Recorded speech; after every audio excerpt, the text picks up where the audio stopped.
6.4 transportation. We are going to start, but before that, let's solve some questions from last video.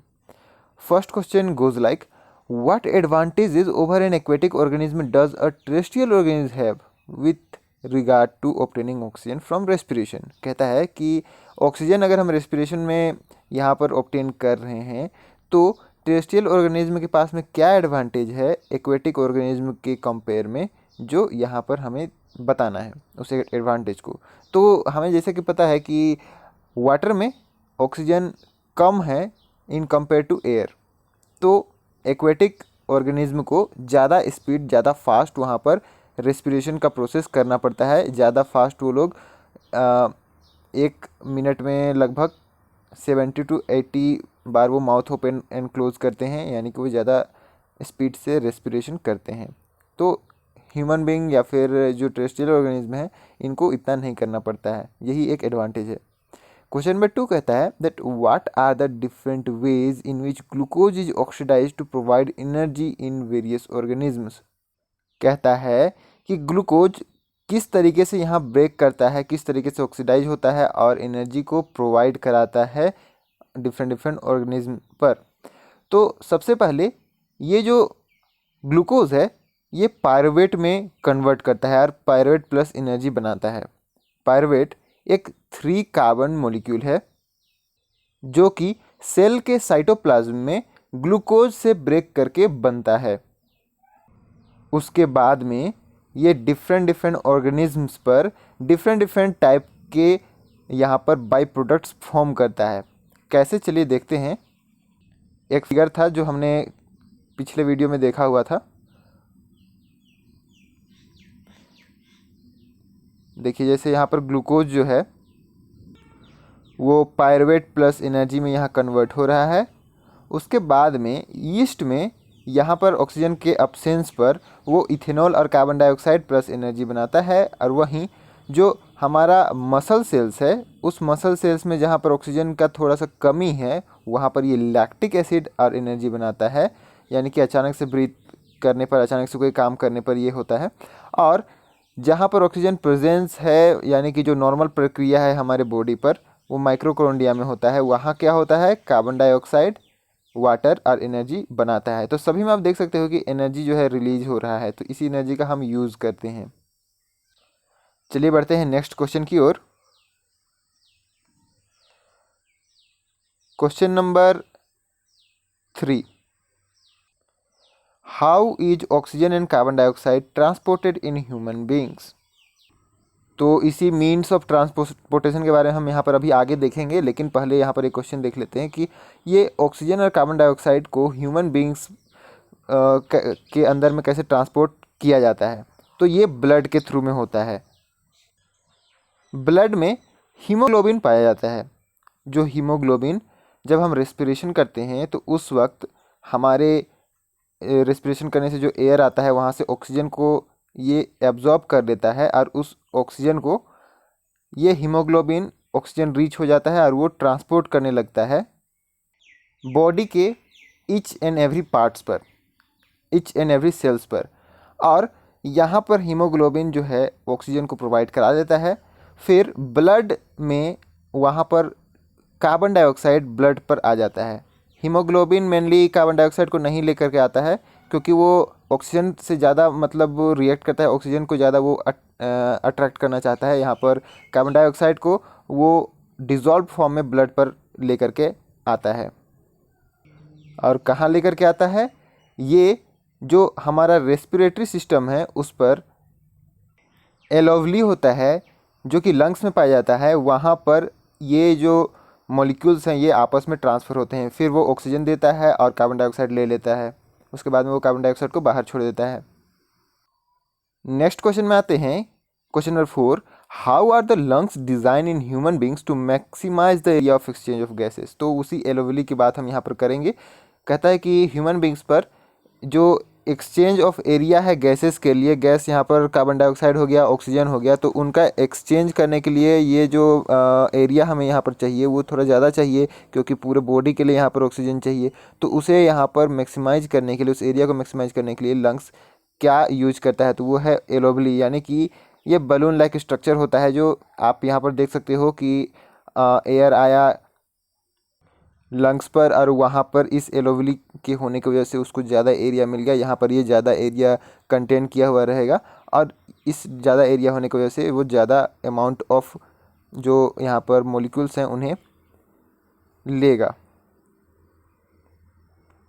Exchange करेगा। चलिए आते हैं transportation में। First 6.4.1 transportation इन human beings. Human beings के बारे में हम देखेंगे। सबसे पहले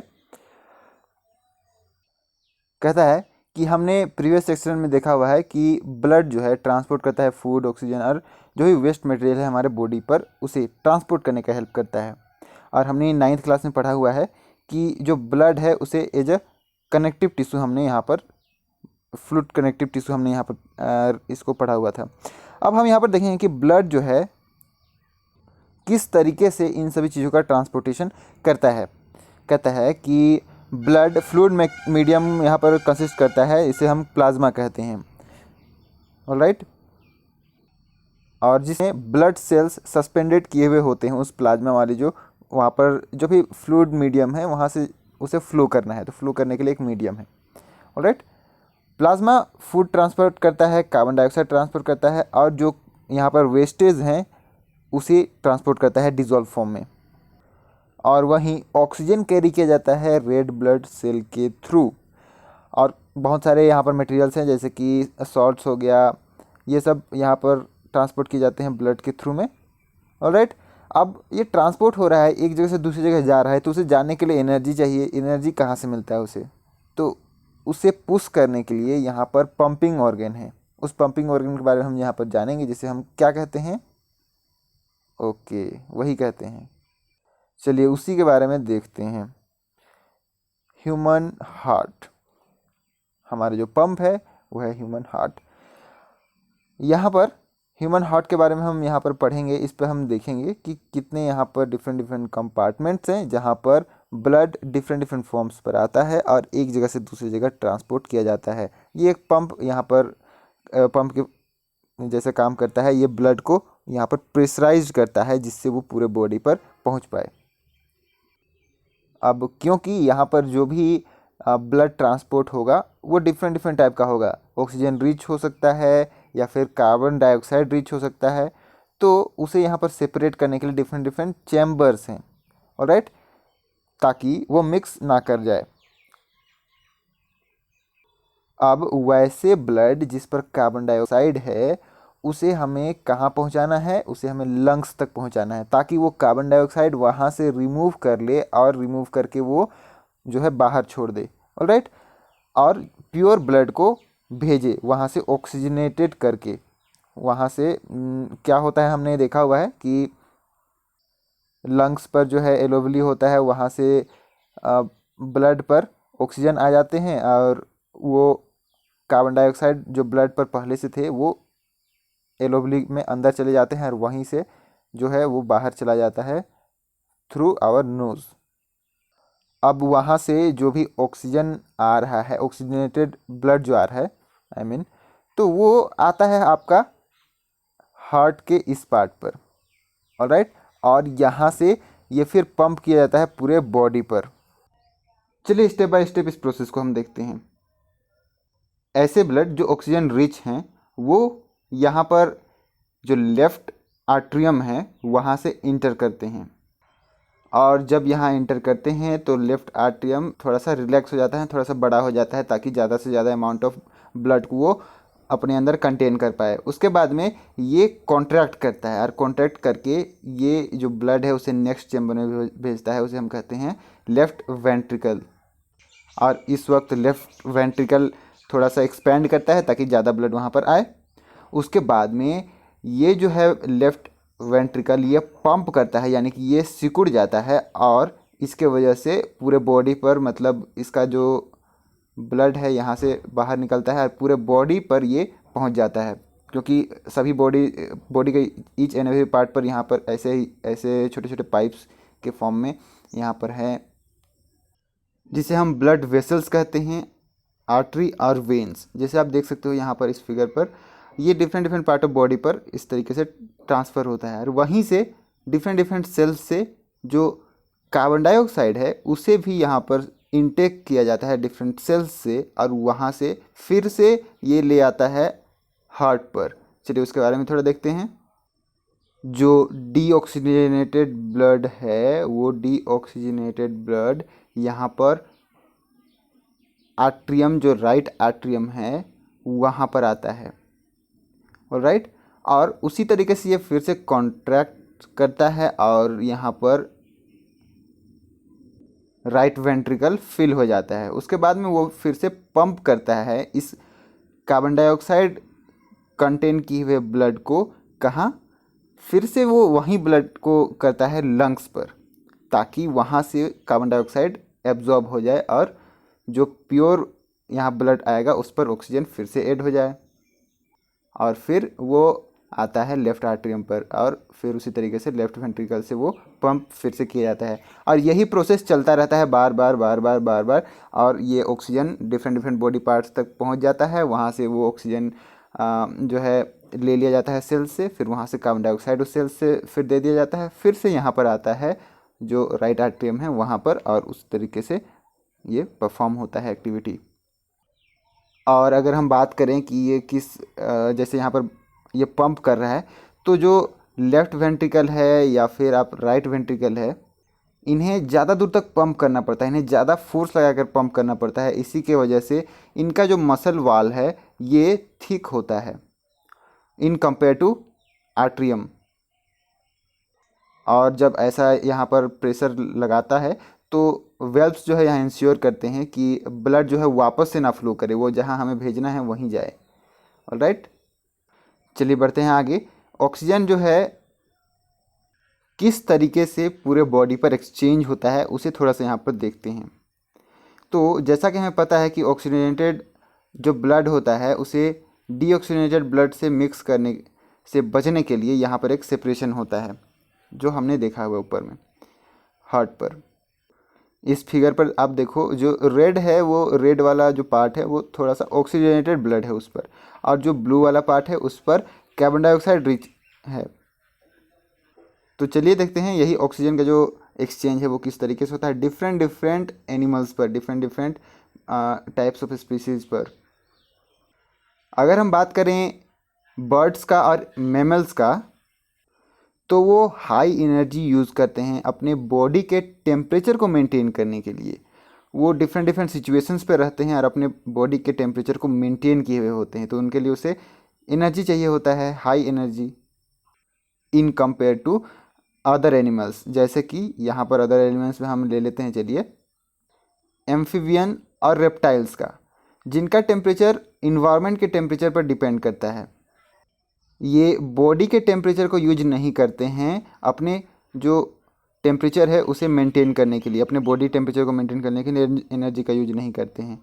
इनका जो हार्ट होता है वो 3 चैम्बर्ड होता है, अनलाइक फ्रॉम ह्यूमंस जिनका 2 चैम्बर्ड हार्ट होता है। वहीं अगर हम बात करें फिशेस का, मछलियों का, तो उनका 2 चैम्बर्ड हार्ट होता है। और जिस तरीके से ह्यूमंस पंप करते हैं ब्लड को लंग्स पर, उसी तरीके से ये मछलियां जो होती हैं वो गिल्स पर ब्लड को पंप करती है, और वहाँ पर ये ब्लड ऑक्सीजनेटेड हो जाता है और वहीं से वो डायरेक्टली पास हो जाता है उनके पूरे बॉडी पर। जैसे हमारे यहाँ हमारे जो बॉडी है उसके अंदर में तो लंग्स से फिर से यहाँ पर आता है हार्ट पर, फिर हार्ट से वो ट्रांसफ़र होता है पूरे बॉडी पार्ट पर। लेकिन मछलियों में क्या होता है कि डायरेक्टली वो एक ही बार वो पंप करता है और वो ट्रांसफ़र कर जाता है, ऑक्सीजनेटेड भी होता है, फिर वो ट्रांसफ़र हो जाता है पूरे बॉडी पर। और वहीं हमारे में क्या होते हैं कि ये 2 बार 2 साइकिल्स यहाँ पर ब्लड आते हैं, एक बार आते हैं पंप होते हैं, उसके बाद फिर से वो ऑक्सीजनेटेड होते हैं, फिर यहाँ पर आते हैं, फिर पंप होते हैं, और फिर यहाँ पर कार्बन डाइऑक्साइड रिच होते हैं, फिर आते हैं, फिर ये ट्रांसफ़र होते हैं, इस तरीके से होता है। तो इसे हम कहते हैं डबल सर्कुलेशन, ऑलराइट। चलिए आगे बढ़ते हैं। ब्लड प्रेशर के बारे में यहाँ दिया हुआ है, आप पढ़ सकते हो। ब्लड प्रेशर जो है वो ब्लड वेसल्स के वाल पर जो भी फोर्स एक्सर्ट करता है उस फोर्स को हम यहाँ पर कैलकुलेट करते हैं, मेज़र करते हैं। चलिए आते हैं ब्लड वेसल के बारे में थोड़ा सा जानते हैं। तो जो फिगर मैंने आपको दिखाया हुआ था, ये सभी क्या हैं, ब्लड वेसल्स हैं। इसके बारे में आपको पूरा ये सब याद करने की ज़रूरत नहीं है, बस आप ये जानो कि ये सभी जो है ब्लड वेसल्स होते हैं, डिफरेंट डिफरेंट बॉडी पार्ट्स पर ये ब्लड को ट्रांसफ़र करते हैं। ऑक्सीजनेटेड ब्लड, डीऑक्सीजनेटेड ब्लड, सभी तरीके के ब्लड को ट्रांसफ़र करते हैं। कहता है कि इनका जो वाल होता है वो ज़्यादा थिक नहीं होता है, क्योंकि वहाँ पर जो है प्रेशर पर ब्लड नहीं होता है उतना ज़्यादा। प्रेशराइज्ड ब्लड यानी कि जो पंप किया हुआ ब्लड है उसे आर्टरीज़ वाला जो है वो ले जाता है। सो आर्टरीज़ का जो यहाँ पर होता है वाल वो थिक होता है इन कंपेयर टू वेंस। अब अगर हम बात कर रहे हैं कि arteries different different body parts पर ये जो ब्लड है उसे पहुंचा रहा है, तो एक एक सेल तक वो पहुंचा रहा है। इसके वजह से ये स्मॉल होते जाता है, डिफरेंट डिफरेंट पार्ट पर ये डिवाइडेड होते जाता है। मान के चलिए ये आर्टरीज है, ऑल राइट।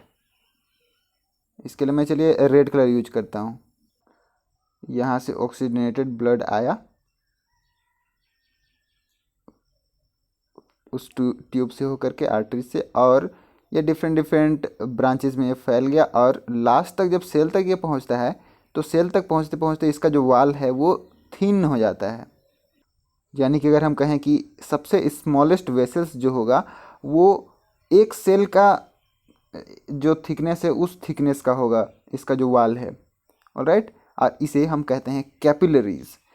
लास्ट तक पहुंचते पहुंचते यहाँ पर जो आर्टरीज है उसका वाल एक सेल के अराउंड थिक हो जाएगा, एक सेल के इतना थिक हो जाएगा, उसे हम कहेंगे कैपिलरीज। जो एक्सचेंज करता है, जो यहाँ पर मटेरियल्स को लाया हुआ है ब्लड में, उसे सेल्स तक पहुँचाता है, और उसी एक्सचेंज को यहाँ पर इस कैपिलरीज पर होता है, वहीं किया जाता है। उसके बाद में जो कार्बन डाइऑक्साइड होता है वो इस पर, जब ऑक्सीजन यहाँ चला जाता है उसके बाद में कार्बन डाइऑक्साइड यहाँ पर आ जाता है, और उस कार्बन डाइऑक्साइड वाले गैस यानी कि कार्बन डाइऑक्साइड वाले ब्लड को यहाँ पर ये जो है वेन्स वो यहाँ से कलेक्ट कर लेता है। यही फैला हुआ होता है सभी जगह से यहाँ पर कलेक्ट करने के लिए। अब ऐसे होने पर एक चीज़ का थोड़ा सा यहाँ प्रॉब्लम आ जाएगा। क्या प्रॉब्लम आएगा कि यहाँ कहीं से ब्लड लीक भी करना स्टार्ट कर सकता है, और अगर ये लीक करने लगा तो ये तो इंजूरियस हो जाएगा हमारे लिए। तो यहाँ पर सारा ब्लड अगर लूज़ कर गया तो हम तो फिर नहीं जी पाएंगे, क्योंकि यहाँ पर बहुत ज़्यादा प्रेशर से जो ब्लड आ रहा है। तो इस वेंस को, इस यहाँ पर जो आर्टरीज है उसे यहाँ मेंटेन करने के लिए उसका जो यहाँ पर रिपेयरिंग होता है वो प्लेटलेट्स के द्वारा किया जाता है, जो ब्लड के साथ में ही आते हैं। और जहाँ पर भी उन्हें लगता है कि प्रॉब्लम है वहाँ पर वो इसे रिपेयर कर लेते हैं। उसी तरीके से इस ट्रांसपोर्टेशन के प्रोसेस पर कुछ डिफरेंट टाइप ऑफ फ्लूइड भी हैं जिसे हम लिम्फ कहते हैं। ये क्या काम करता है, ये डिफरेंट डिफरेंट बॉडी पार्ट से एक्सेस फ्लूइड को और डाइजेस्टेड जो यहाँ पर फैट होता है उसे एब्जॉर्ब कर लेता है, और यहाँ पर इसे ट्रांसफ़र करता है, पहुँचाता है ब्लड पर।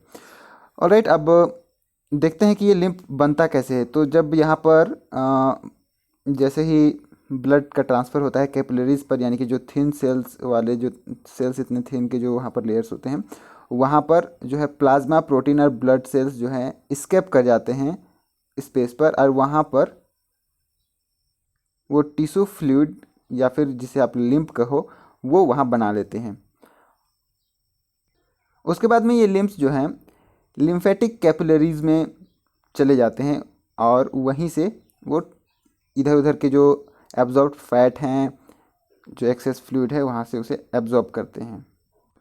ये कलरलेस लिक्विड होता है जो कि लेस प्रोटीन कंटेन किया होता है। चलिए बढ़ते हैं, प्लांट्स पर ट्रांसपोर्टेशन कैसे होता है उसे यहाँ पर देखते हैं। तो फोटोसिंथेसिस होने के लिए हमें, मतलब प्लांट्स को क्या क्या चाहिए होता है, कार्बन डाइऑक्साइड चाहिए होता है, कुछ वाटर मॉलिक्यूल्स चाहिए होते हैं, और वहाँ से सनलाइट के प्रेजेंस पर वो फूड बना लेता है और उसे स्टोर कर लेता है स्टार्च के फॉर्म में, जो है वो अपने लिप्स पर। ये तो हो गया खाना का बात। कुछ और भी रॉ मटेरियल्स हैं जिसे ये यूज़ करता है, जैसे कि नाइट्रोजन हो गया, फॉस्फोरस हो गया, या फिर जो मिनरल्स हैं उन्हें ये यूज़ करता है। कहाँ से यूज़ करता है? From root. रूट से ये यूज़ करता है, तो यहाँ पर भी ट्रांसपोर्ट करने का ज़रूरत पड़ रहा है। जब फूड बना तो फूड को भी पूरे प्लांट पर ये ट्रांसपोर्ट करेगा, प्लांट के ईच एंड एवरी सेल्स पर वो ट्रांसपोर्ट करेगा उसी तरीके से। बट बहुत सारे सेल्स डेड होते हैं इसीलिए उतना ज़रूरत नहीं पड़ता है, लेकिन फिर भी उसे ट्रांसपोर्ट तो करना ही पड़ेगा। और जो वाटर है, कुछ न्यूट्रिएंट्स है, उन्हें यहाँ पर कहाँ से लेकर के आएगा? ये से जो हमारा सॉइल है उस सॉइल से ये लेकर के आएगा रॉ मटेरियल्स को। छोटे प्लांट्स पर ये इजीली हो जाएगा क्योंकि जो फोटोसिंथेसिस का प्रोसेस हो रहा है और जो रूट है, उन दोनों के बीच में जो सेपरेशन है वो काफ़ी कम है। ऑलराइट, तो ट्रांसफ़र करने में ज़्यादा यहाँ पर प्रॉब्लम नहीं होंगे। लेकिन टॉल ट्रीज़ पर क्या हो सकते हैं, या फिर जो ट्री काफ़ी बड़ा है और रूट से जो प्लांट के लीव्स हैं वहाँ तक का जो डिस्टेंस है वो काफ़ी दूर है, तो उसके लिए यहाँ पर ट्रांसपोर्ट सिस्टम चाहिए होगा। चलिए देखते हैं कि वो प्रॉपर ट्रांसपोर्ट सिस्टम कैसे यहाँ पर हम लेकर के आएंगे। कहता है कि प्लांट का जो ट्रांसपोर्ट सिस्टम है वहाँ पर क्या क्या ट्रांसपोर्ट करना पड़ता है? सबसे पहले वाटर को ट्रांसपोर्ट करना पड़ता है, मिनरल्स को ट्रांसपोर्ट करना है। कहाँ से? रूट से लीव्स तक। ऑलराइट, और उसके बाद में उसी लीव्स से यहाँ पर फूड जो है उसे रूट्स तक भी पहुँचाना है, अलग अलग सेल्स तक पहुँचाना है। ऑलराइट, तो ये दो तरीके के ट्यूब्स से किया जाता है, जिनमें पहला है जाइलेम और दूसरा है फोलेम। जहाँ पर जाइलेम वाटर और मिनरल्स को जड़ से, रूट से ये पहुँचाता है लिप्स तक, और फोलेम यहाँ पर जो फूड बना फोटोसिंथेसिस पर, जो ग्लूकोज बना, उसे यहाँ पहुँचाता है डिफरेंट डिफरेंट बॉडी पार्ट्स पर। यहाँ पर जो जाइलेम है वो जाइलेम, मान के चलिए मैं ये बना रहा हूँ, ये मान के चलिए जाइलेम है, तो यहाँ पर जो ट्रांसपोर्ट होता है वो वन वे ट्रांसपोर्ट होता है। ऑलराइट, यहाँ से ये जो वाटर है या फिर मिनरल्स हैं वो वन वे आते हैं, और वहीं जो फ्लेम है वो टू वे ट्रांसपोर्ट है, यानी कि एक साइड से ये जा सकता है, दूसरे साइड से ये आ भी सकता है। इस तरीके का यहाँ पर ट्रांसपोर्ट सिस्टम होगा। चलिए देखते हैं ट्रांसपोर्ट ऑफ वाटर। कहता है कि जो जाइलम टिश्यू है उस पर vessels and tracheids, root, stem, leaves, इन सभी को इंटरकनेक्टेड किया हुआ होता है ताकि यहाँ वाटर जो है कंडक्ट कर पाए each and every part of plant पर। तो स्टीम और लीफ के बारे में तो हम जानते हैं। चलिए यहाँ देखते हैं वेसल्स और ट्रैकेट्स क्या होते हैं। दोनों यहाँ वाटर कंटेन करने वाले होते हैं। ये ट्रैकेट्स है और ये है आपका वेसल्स। वेसल्स जो हैं वो वाइडर होते हैं, सिलेंड्रिकल फॉर्म में होते हैं और इस तरीके से यहाँ ज्वाइंट होते हैं। वहीं ये जो ट्रैकेट्स है वो लॉन्ग होता है, पतला होता है और इस तरीके से यहाँ ज्वाइंट होता है। अब ये तो different different body, I mean different different जो, हाँ, जो प्लांट का बॉडी है वहाँ ये ट्रांसफ़र करते हैं वाटर को। देखते हैं कि सेल्स कैसे एब्जॉर्ब करते हैं वाटर को फ्रॉम द सॉइल।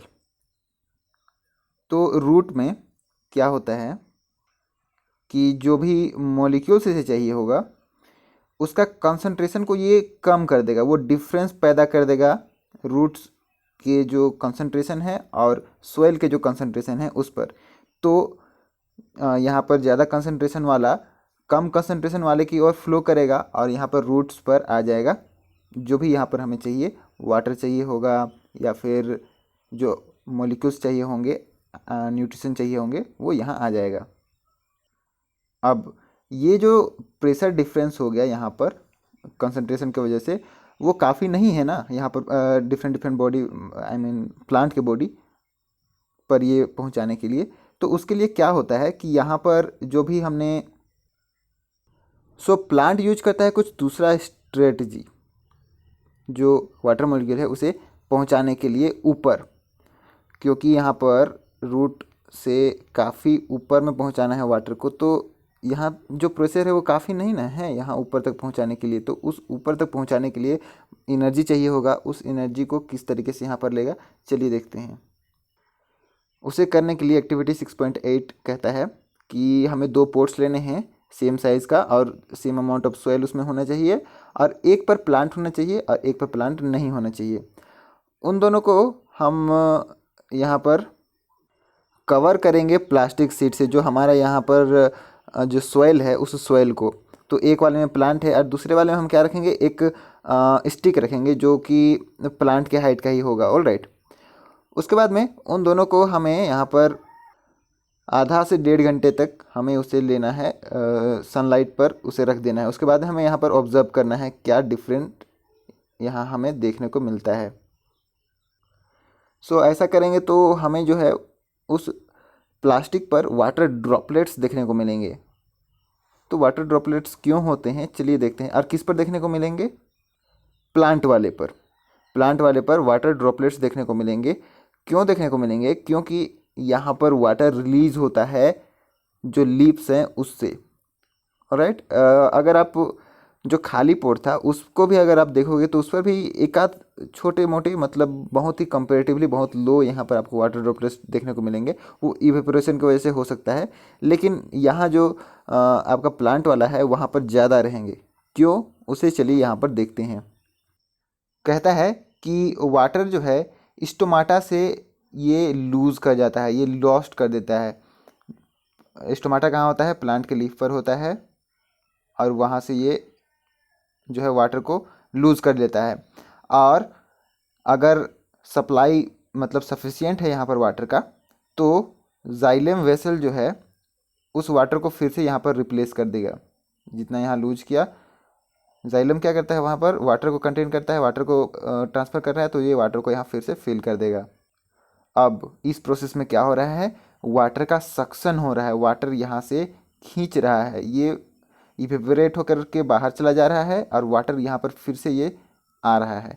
तो यहाँ पर एक एनर्जी मिल गया सक्शन वाला। यहाँ पर जो प्रोसेस हो रहा है वाटर का लॉस्ट वेपर फॉर्म में, उसे हम कहते हैं ट्रांसपिरेशन। यहाँ आप देख सकते हैं इस फिगर पर, this is transpiration. Water vapour जो है वो बाहर जा रहे हैं, रूट से वाटर मॉलिक्यूल्स आ रहे हैं, उसके बाद में इवेपोरेट होने की वजह से वो बाहर जा रहे हैं, जिसकी वजह से यहाँ पर प्रेशर डिफरेंस भी हो रहा है, ये सक्शन कर रहा है। ऑलराइट, सो ट्रांसपिरेशन जो है हेल्प करता है एब्जॉर्प्शन पर, और अपवर्ड मूवमेंट जो है वाटर का और मिनरल्स का, इस पर जो वाटर मॉलिक्यूल्स पर डिजोल्व हैं उनका, ये टेम्परेचर रेगुलेशन पर भी हेल्प करते हैं। अब ये तो दिन के समय में हो रहा है ना, तो रात के समय में यहाँ पर रूट का जो प्रेशर है वही यहाँ पर इम्पोर्टेंट हो जाता है रात के समय पर प्लांट को वाटर पहुँचाने के लिए। अब चलिए देखते हैं फूड का और कुछ दूसरे सब्सटेंस का ट्रांसपोर्ट। तो जब भी मैं आपको फूड बोलूँ तो फूड का क्या मतलब है, यहाँ पर ग्लूकोज जो कि C6H12O6 यहाँ पर प्रोड्यूस हुआ है, carbon dioxide plus water in presence of sunlight and chlorophyll जो बना हुआ है वही है यहाँ पर इसका फूड। तो फोटोसिंथेसिस पर जो भी हमें प्रोडक्ट्स मिला उसके सोल्यूबल फॉर्म को अगर हम ट्रांसपोर्ट करें तो उसे हम ट्रांसलोकेशन कहते हैं। और ये किस टिश्यू से किया जाता है, फ्लेम से।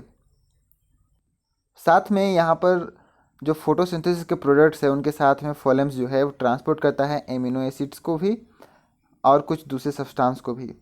और ये कहाँ ट्रांसपोर्ट करता है, जैसे कि ग्रोइंग प्लांट्स हैं, फ्रूट्स हो गया, सीड्स हो गया। ऑलराइट, तो इसे ये स्टोरेज एरिया में जो रूट है उस पर ये ट्रांसपोर्ट करता है। और ये ट्रांसलोकेशन जो है वो सीव ट्यूब से किया जाता है, जिसके बारे में मैंने आपको बताया, जो दोनों direction upward and downward direction में यहाँ पर वो ट्रांसपोर्ट करता है। अब जैसा कि हमने देखा कि ट्रांसपोर्ट किया जा रहा है जाइलम में एक प्रेशर लगा करके, लेकिन यहाँ पर वहाँ प्रेशर जो एक फिजिकल फोर्स हो गया, यहाँ पर जो प्रेशर लग रहा है फ्लोएम में वो कुछ दूसरा प्रेशर लग रहा है। वो प्रेशर यहाँ पर हम देखते हैं कौन सा प्रेशर है। जब यहाँ पर ग्लूकोज बन रहा है, जो कि फर्स्ट प्रोडक्ट है हमारा फोटोसिंथेसिस के प्रोसेस का। वहाँ से सुक्रोज जो टिश्यू है, फ्लोएम टिश्यू, उस पर ट्रांसपोर्ट हो जाता है, ट्रांसफर्ड हो जाता है। ऑलराइट, और इसे एनर्जी प्रोवाइड करता है एटीपी। एटीपी के बारे में मैंने आपको पहले बताया हुआ है।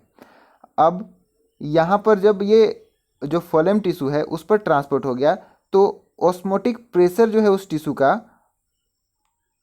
वो बढ़ जाएगा, और उसके वजह से यहाँ पर वाटर उसके अंदर में मूव कर जाएंगे। कैसे होगा, चलिए मैं एक फिगर से आपको दिखा देता हूँ। यहाँ पर ऑस्मोटिक प्रेशर का जो कॉन्सेप्ट है उसे, यहाँ पर मान के चलिए इस कंटेनर पर वाटर है, और ये वाटर यहाँ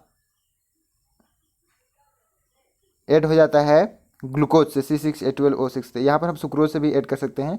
तो ये क्या होगा, ये सुक्रोज ही है, मान के चलते हैं इसका स्ट्रक्चर डिफरेंट हो गया है। इसके वजह से यहाँ पर जो ऑस्मोटिक प्रेशर है ये इंक्रीज़ कर गया, क्योंकि आप यहाँ देख सकते हो